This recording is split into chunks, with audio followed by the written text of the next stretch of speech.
우리 모든 길에 함께 하시는 우리 하나님 바라보면서 늘 승리하시기를 축복합니다. 여러분이 가시는 곳에서 하나님만 볼 수 있다면 여러분 그곳이 바로 천국이 되고 또 우리 영생의 삶의 은혜가 충만한 곳이 될 줄로 믿습니다. 본격적인 폭염이 시작되었습니다. 올해도 기후 위기의 심화로 인해서 아마 올해가 작년보다 더 기록적인 폭염이 되지 않을까 예상이 됩니다. 그런데 너무 더워서일까요? 이 무더운 날들이 이어질 때면 갑자기 내리는 소나기도 그렇게 고마울 수가 없고 또 저 높은 곳에 있는 작은 구름마저도 한켠에 하나님의 위로의 손길이라는 그런 생각을 해볼 때가 있습니다. 그런데 이 모양이 우리가 사는 인생과 비슷합니다. 살아가면 살아갈수록 기록적인 인생의 폭염을 경험하는 것이 우리 인생이기 때문입니다. 오늘보다 내일이 좀 더 좋았으면 또 내일보다 그 후가 조금 더 시원했으면 그런 마음이지만 때로 원치 않은 인생의 변수를 경험합니다. 생각지 못한 일을 경험합니다. 그러다 보니 우리의 인생이 뜨거워지다 못해서 여기저기에서 폭발하는 그런 일들을 많이 경험하곤 하는 것이죠. 그럴 때면 낙심이 됩니다. 절망이 됩니다. 포기가 됩니다. 그리고 고독할 때가 많습니다. 그러나 인생은 그런 일들만 있는 것이 아닙니다. 하나님이 보내주신 시원한 소나기도 있고 좀 멀리 있지만 작은 조각구름도 보여지고 때때마다 숨 쉴 구멍을 내어주시는데 그럴 때면 평소에 무심코 지나가는 작은 것까지도 저절로 감사로 고백되어지는 감사 제목이 되는 것을 볼 수가 있습니다. 그 감사의 자리를 자세히 보면 갑작스런 소나기처럼 그리고 지나가는 구름처럼 있는 듯 없는 듯 하지만 묵묵히 자리를 지키는 이들이 있음을 보게 됩니다. 이것을 바꾸어 말해본다면 덥고 힘들고 괴로울지라도 우리가 묵묵히 자신의 일을 끝까지 감당하는 것은 누군가에게 도움이 되는 일이고 또 세상을 아름답게 하는 일이 된다는 것입니다. 그런 줄 알면서도 보통은 어려운 일을 당하게 되면 일을 밀어놓거나 손을 놓거나 포기하고 싶어질 때가 많습니다. 이것은 우리의 인생만 아니라 신앙생활도 그렇습니다. 우리도 때때로 하루에도 몇 번씩 걱정하고 두렵고 안 된다고 생각하는 일들을 겪으면서 이거 해봐야 되겠어? 또 실패하는 것 아니야? 내가 이것을 감당할 수 있을까? 시작부터 포기를 생각하고 그만둘까 하는 일들을 겪곤 합니다. 그러나 어떤 일을 함에 있어서 질에 겁을 먹고 상황을 부정적으로 보아서 쉽게 포기한다면 그 사람은 어떤 것도 얻을 수 없을 것입니다. 사람만입니까? 교회도 그렇죠. 시작도 안 했는데 겁을 먹어요. 포기를 해요. 어떤 일을 이루어갈 수 있겠어요? 오히려 걱정되고 두렵고 안 된다고 생각하게 하는 그것과 싸워서 그것이 하나님이 가르치시고 하나님이 명령하신 일이라면 그 마음과 싸워서 포기하지 않고 계속 도전하고 기도하고 신실하게 일을 이루어낼 때에 하나님은 약점을 강점으로 바꾸시고 반전의 역사를 허락해 주실 줄로 믿습니다. 수도 없는 우리의 생각들이 어떤 생각입니까? 믿음의 생각입니까? 다 계산의 생각이에요. 하나님은 우리에게 그 명령하신 일을 이루기 위해서 걱정하고 염려하기보다는 계속해서 그래도 가야 할 그 이유를 발견하고 끝까지 감당하기를 원하고 계시는 것입니다. 오늘 본문을 통해서 우리 하나님은 그 말씀을 동일하게 주고 계십니다. 사도 바울과 함께한 전도자의 일행들이 오늘 여러 가지 일들을 겪어내고 있는데 특별히 그들이 일어난 일들을 통해서 우리에게 그 말씀을 주고 계셔요. 어떤 일이 일어났는가? 오늘 1절을 보면 소요가 그침해라고 말씀이 시작하고 있어요. 방금 전까지도 사도 바울과 그 일행이 큰 소요를, 충격적인 그 일들을 경험했다라는 것입니다. 에베소라는 곳에서 복음을 전했는데 그곳에서 소요가 일어났고 소요가 그쳤어요. 근데 이 소요가 일어나기 전까지 사도 바울의 에베소 복음 전파의 현장은 그야말로 하나님의 충만한 은혜의 현장이었습니다. 에베소 사람들은 복음을 순수하게 받아들였습니다. 그들은 예수님을 알지 못했어요. 성령님을 알지 못했어요. 구약은 알았어요. 세례 요한의 세례는 알았지만 예수님을 알지 못했는데 그들에게 예수를 전하고 함께 기도했더니 성령이 임하시는 거예요. 그들의 마음이 옥토로 준비되어 있던 거예요. 순수하게 복음을 받아들이면서 복음의 역사가 창궐하게 에베소 가운데 일어났습니다. 또 에베소에서는 말씀 사역이 활발하게 일어났습니다. 회당에서 3개월 복음을 전파했어요. 두란노 서원에서 2년을 전파했어요. 말씀을 사모하는 자들이 함께 모여들었고 사도 바울처럼 또 열정적인 사람이 어디 있습니까? 사모함과 열정이 함께 모이니 놀라운 말씀 공동체가 이루어지고 말씀으로 흥왕하여 든든하게 서가는 에베소 교회가 세워지게 되었던 것입니다. 또 에베소 사역 가운데는 놀라운 기적과 은사들이 많이 나타났습니다. 오늘 말씀 이전 19장에 보면 사도 바울이 손수건만 얹어도 귀신이 쫓아나갑니다. 병자가 낫습니다. 지난주에도 함께 말씀을 나눴지만 이런 일은 지금 선교의 현장에 동일하게 나타나고 있어요. 왜 선교 현장은 나타나는데 우리가 살아가는 이렇게 교회도 많고 성도들이 많은 이 자리에 나타나지 않는가? 사모함의 문제예요. 말씀의 흥황함의 문제예요. 성령의 충만함에 삶을 내던지지 못하는 그 자리를 점검해야 한다는 것입니다. 그 일이 얼마나 놀랍던지 당시에 사람들에게 높임받았던 마술사들이 자기의 생계의 중심이 되는 이 마술책을 가져와서 다 불에 태웁니다. 그리고 예수 그리스도를 믿고 예수 그리스도의 뜻대로 살기를 결단합니다. 그야말로 에베소에서의 사역은 개척부터 흥황한 하나님의 역사를 체험하는 현장이었습니다. 여러분, 그러면 얼마나 큰 기대가 되었겠어요. 야, 에베소라는 도시에서 이런 일들을 감당하다니. 여러분, 그러나 하나님의 역사가 크면 클수록 사단의 역사도 크게 나타나는 것입니다. 주님의 큰 일들을 감당하려고 할 때 여러분, 그만한 장애를 사단이 준비해 놓지 않겠어요? 무엇보다 이 에베소라는 도시는 우상의 도시였습니다. 아데미를 섬기는 우상의 도시. 그 도시가 우상으로 충만하고 또 영적으로 어두운 도시였음을 나타내는 것이 바로 그 신전의 규모를 통해서 볼 수가 있습니다. 이 에베소만 아니라 그리스 아테네에도 아데미를 섬기는 파르테논 신전이 있는데 이 파르테논 신전의 기둥은 46개라고 합니다. 46개. 지금은 건축 기술이 발전해서 이렇게 기둥이 없는 큰 건물들을 지을 수 있지만 당시에는 이 기둥이 있는 건물들, 큰 것을 지으려면 기둥을 세워야 했죠. 46개의 기둥이 있었다면 얼마나 많은 큰 그런 신전이었겠어요. 그런데 그리스 아테네에는 46개라면 이 에베소에 있는 아데미 신전은 기둥이 127개였다는 거예요. 3배나 되었다는 것입니다. 그리고 그 기둥의 두께가 그리스 아테네의 2배나 됐답니다. 얼마나 큰 신전인지 여러분 짐작해 보십시오. 그리고 신전의 터는 4배가 됐다는 거예요.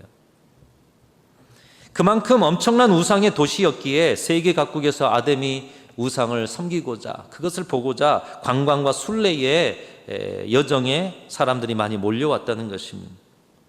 에베소 사람들은 그렇게 찾아온 순례자들에게 우상과 물품을 팔아서 관광 수익을 얻고 살았습니다. 그 중심에는 우상을 만드는 은세공업자들이 세력을 잡고 있었고 우상에 칠을 해야 되지 않습니까?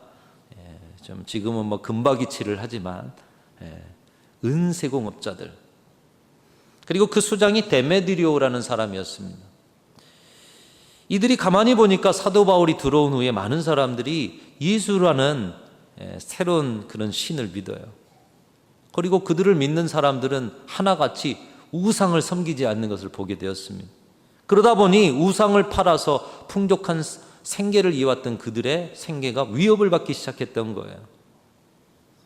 이것을 두고 볼 수 없었던 데메드리오는 은세공업자들과 그 도시 사람들을 동요시켜서 사도 바울과 일행을 향해서 엄청난 소동을 일으켰던 것입니다. 그들의 분노를 표출하게 하는데 바울의 일행을 연극장에 몰아놓고 그 연극장을 둘러 진치고 에베소 사람의 아데미여, 그 우상의 이름을 부르는 거죠. 저들을 저주하라고. 여러분 생각해 보십시오. 우리 교회가 이렇게 우리가 예배를 드리는데 뭔가 모르게 이 지역의 반대를 우리가 무릅쓰고 해가지고 이 지역에 많은 사람들이 몰려와서 교회를 둘러 진치고 소리를 지른다고 생각해 보십시오. 얼마나 가슴이 무너지는 그런 자리겠어요. 오늘 1절의 소요는 바로 이런 소동이었습니다. 살기 등등하고 셀 수 없는 사람들이 모여서 예수님을 전한 사도 바울과 그 일행들을 향해서 죽일 듯이 소리치는 소동. 얼마나 두려운 자리입니까? 다행히도 하나님께서 생각지 못한 서기장을 사용하셔서 그들의 모임을 흩으셨어요. 하나님의 도움으로 거기서 벗어날 수 있었습니다. 그러나 도시 전체가 몇 사람 되지 않은 그들을 코너로 몰아놓고 죽일 듯이 소리치고 살기등등한 눈빛으로 바라볼 때 사도 바울과 그들의 일행이 겪었던 이 일을 통해서 받은 충격은 얼마나 컸겠습니까? 여러분, 동네에서 싸움이 일어나서 여러분에게 뭔지 모르는데 사람들이 몰려와 소리치면 그 자체만으로도 아마 며칠 알아눕지 않겠습니까? 한두 사람이 아니에요. 도시 전체가 소동을 벌여요.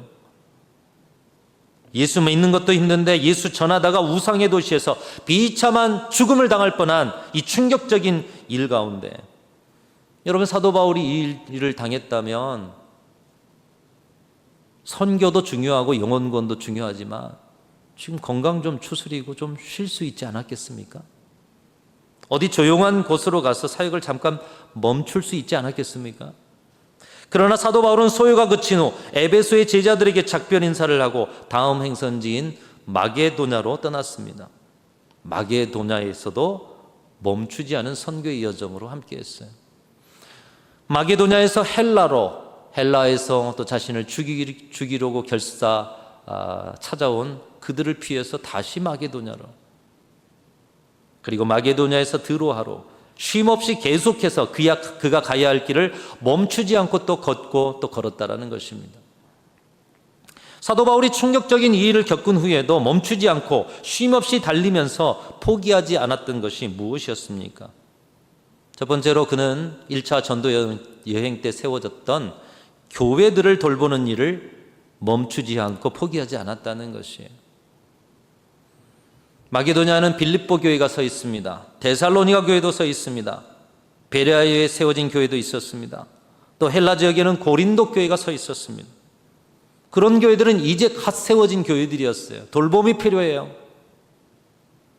이제 세워진 갓나나이와 같은 교회들을 돌보는 일을 사도 바울은 결코 멈출 수가 없었던 것입니다. 언제 다시 가볼지도 모르는 그 교회들이지만 그 교회들을 굳건히 세우는 것이 자신을 돌보는 것보다 더 우선했습니다. 왜요? 사도 바울의 마음에는 이 교회를 향해서 부모의 마음이 있었기 때문에, 부모된 마음으로 갓난아이와 같은 그 성도들과 교회를 생각할 때면 이 소요를 경험한 충격의 상황 속에서도 걸음을 멈출 수가 없었다는 것이에요. 오늘날도 교회가 굳건히 서 있는 이유가 바로 여기 있습니다. 자신을 돌보기보다 교회를 돌보는 일을 우선하는 이 시대의 사도 바울과 같은 영적 부모들이 있기 때문에 교회는 언제나 든든하게 서가고 있는 것입니다.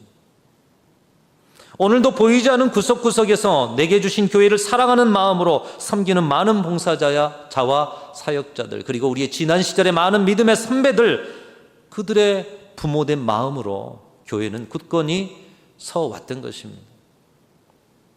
사랑하는 성도 여러분, 여러분도 교회를 돌보는 일을 포기하지 않으므로 우리 교회가 언제까지나 하나님의 은혜 안에서 든든하게 서가는 놀라운 역사를 경험하는 교회로 서기를 간절히 소망합니다. 사도 바울은 계속 이동하고 또 이동하는 중에도 끊임없이 성도들을 모아 말씀을 전하였습니다. 그런데 뜻하지 않는 중에 오늘 본문 이유를 보면 또 한 번 충격적인 사건을 말씀합니다.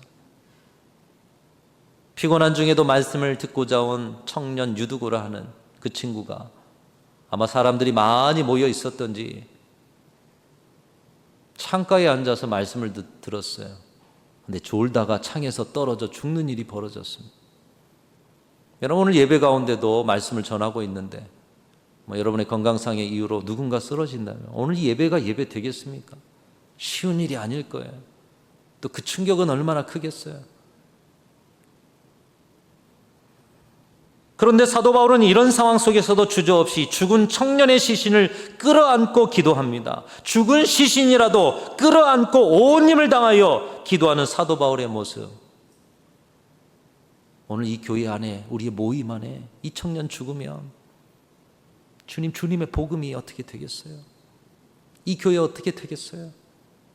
죽은 시신이라도 끌어안는 사도 바울의 이 사랑과 돌봄의 열정. 여러분, 거기에서 우리 예수님의 모습이 보이지 않습니까? 우리는 조금만 상처가 되면, 우리는 조금만 아픔이면, 우리는 조금만 문제만 터지면 있을 곳이 못돼 하지만 그 아픈 자리, 죽어지는 자리를 끌어안고 하나님 앞에 간구하는 이 사도 바울과 드로아 성도들을 보시고 우리 하나님께서 그들에게 기쁨을 주셨습니다. 기적을 주시고 청년의 죽음이 생명으로 살아난 놀라운 기적의 역사로 바뀌는 현장을 그들에게 주신 줄로 믿습니다. 그런데 또다시 주목하게 되는 것은 이런 일을 겪은 후에 사도 바울은 그 걸음을 멈추거나 포기하지 않았다는 것입니다. 에베소에서는 그 큰 소요를 겪더니, 그리고 많은 사람들이 나를 죽이려고 계속 가는 곳마다 달려오는데 오늘 이 드로아에서는 청년이 이렇게 말씀 듣다가 죽는 일이 벌어지냐. 이젠 좀 쉬자, 이럴 수 있었잖아요. 그런데 사도 바울은 그렇지 않았다는 거예요. 청년을 회복시킨 후에 날이 새기까지 이야기하고 또다시 교회를 돌보고 복음을 전하기 위해서 떠나는 사도 바울의 모습. 사랑하는 성도 여러분, 여러분의 신앙과 인생의 걸음이 하나님 앞에서 사도 바울만 같기를 주님의 이름으로 축원합니다. 여러분이 선 자리, 여러분의 신앙의 여정이 하나님이 세우신 자리라면, 하나님이 주신 사명이라면, 하나님이 돌보라고 하신 자리라면, 온 도시가 소요를 일으키고 가는 곳마다 따라와 죽이려고 하는 사람들이 있고 사명을 감당하는 자리 가운데 사람이 죽고, 여러분, 이런 감당할 수 없는 충격적인 일이 일어날지라도 여러분들이 감당한 일을 멈추지 마시고 포기하지 마시고 끝까지 가야 할 이유를 찾아 그 이유를 완전히 성취시키시는 진정한 사명자들이 다 되시는 저와 여러분들이 되시기를 주님의 이름으로 축원합니다. 여러분, 그런 사명자들이 하나님께서 세상에 없는 위로를 주시는 거예요. 첫 번째로는 신앙과 인생의 보람과 열매를 주십니다. 열매를 주시는 분은 하나님이셔요. 지난주에도 말씀드렸지만 선교지에서 1년, 2년, 3년 얼마나 많은 노력을 했겠어요. 열매가 없어요.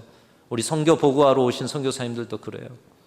그런데 6년, 10년 만에 한 영혼이 주께로 돌아오는 것이에요. 열매가 없는 것 같지만 주님이 열매를 주셔요. 우리가 열매를 맺는 것이 아니라 주님이 주시는 것이죠. 교회가 성장해 가는 것을 보게 하시고 영혼들이 살아나는 것을 보게 하시는 줄로 믿습니다. 아무리 열심히 일해도 열매가 없으면 답답하고 괴로운 것이죠. 그러나 내가 했던 일들이 꽃핍니다. 그 속에 열매가 보여집니다. 그럼 아무리 힘들어도 즐거움으로 감당할 수가 있는 것이죠. 농부가 왜 이 땡볕에도 자신의 농장을 그렇게 섬기고 돌봅니까? 열매를 위해서, 열매의 기쁨을 알기 때문에. 우리 하나님께서 포기하지 않고 주의 사명의 길을 묵묵히 신실하게 지켜내는 자들에게 보람과 열매를 허락해 주실 줄로 믿습니다. 두 번째 위로는 평생의 동역자를 만나게 하신다는 거예요. 오늘 4절 말씀 보면 여러 사람들의 이름이 기록되어 있어요. 어느 한 교회에서 결단하고 온 사람들이 아니에요. 이곳에서 만나고 저곳에서 만나고 사도 바울과 함께 말씀을 묵상하고 말씀의 도전을 받고 사명의 길을 함께 간 전도자들. 한 사람이어도 족한데 3겹줄, 4겹줄 인생의 동역자들로 풍성해지는 것. 사도 바울이 끝까지 그 길 걸을 수 있는 이유가 거기 있지 않았겠습니까? 여러분, 서로가 서로의 3겹줄, 4겹줄 인생의 풍성한 동역자들이 되시기를 축복합니다. 마지막 위로는 하나님의 역사를 경험하게 하십니다. 소요를 그치게 하시는 놀라운 역사도, 그리고 죽은 유두고를 살리는 기적의 역사도. 여러분, 어떤 기적이 죽은 자가 살아나는 그 기적보다 큰 기적이겠습니까? 만일 사도 바울이 말씀을 전하는 자리에 유두고가 죽었다고 생각해 보세요. 소문이 날 것입니다. 저 사람이 말씀 전할 때 사람이 죽었대. 여러분, 어디에 가서 말씀 전하기가 쉽겠습니까? 본인은 자신도 있기 힘든데 어디를 가는 데마다 따라다닌다면 하나님이 그것을 바꿔주신 거예요. 저 사람이 가는 곳마다 죽은 자가 살아나는 역사가 일어났대. 여러분, 사도 바울이 얼마나 힘을 얻었겠어요? 그것으로 그의 사명의 길은 계속 이어갈 수 있었습니다. 기적이라도 베푸셔서 끝까지 달려가게 하시는 하나님의 위로, 여러분, 마땅히 가야 할 그 이유를 발견하고 포기하지 않는 길에 하나님은 저와 여러분과 우리 교회 안에 이 위로를 충만하게 주실 줄로 믿습니다. 카일 아이들먼이라는 분이 이런 말을 했습니다. 우리 같이 한번 읽어보겠습니다. 시작. 절망스럽고 무기력한 지금이고 나의 끝이야말로 주님이 나를 만나주시는 지점이다. 절망스러운 곳이 우리의 끝일 수 있잖아요. 무기력해서 이제는 더 이상 내가 할 수 있는 일이 없어. 인생의 끝이 될 수도 있잖아요.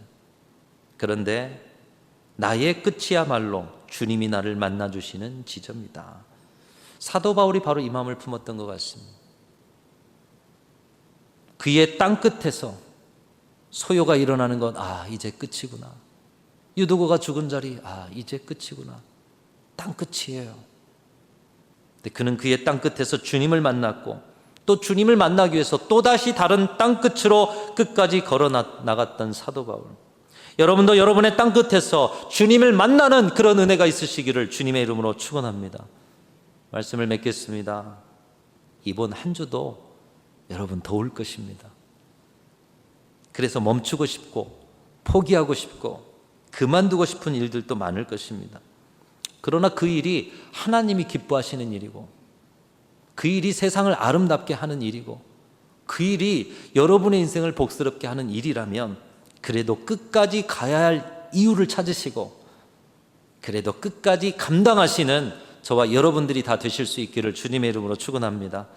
가정에서, 직장에서, 살아가는 모든 곳에서 그래도 끝까지 가야 할 이유를 발견하시고 그 땅끝에서 우리를 위로하시고 사람을 붙여주시고 기적이라도 베푸셔서 가고야 말게 하시는 그 하나님의 역사를 체험하시는 저와 여러분과 우리 교회가 되실 수 있기를 주님의 이름으로 축원합니다. 그래서 그 은혜 가지고 이 폭염도 이겨내시고 또 인생에 찾아오는 많은 변수도 이겨내셔서 하나님의 영광이 되시고 또 하나님께 찬송을 올리시는 저와 여러분의 남은 생애가 되실 수 있기를 주님의 이름으로 축원합니다.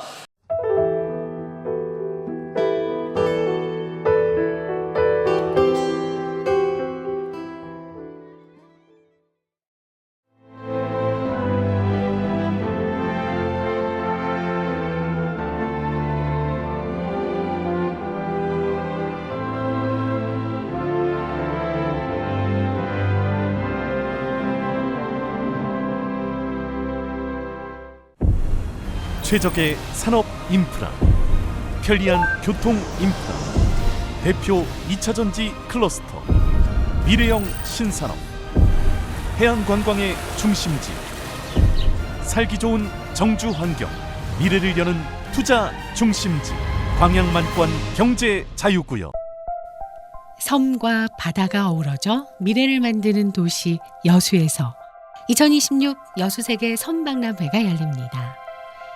여수시 돌산읍 진모지구와 개도, 금오도 일원에서 9월 5일부터 2달간 진행되는 이번 행사에 앞서 세계적인 소프라노 조수미 국제무대 데뷔 40주년 공연이 여수엑스포 컨벤션 센터에서 함께 열려 의미를 더합니다. 섬과 바다, 인간이 어울려 여수에서 세계로 나아가는 이번 2026 여수세계 섬박람회에 여러분을 초대합니다.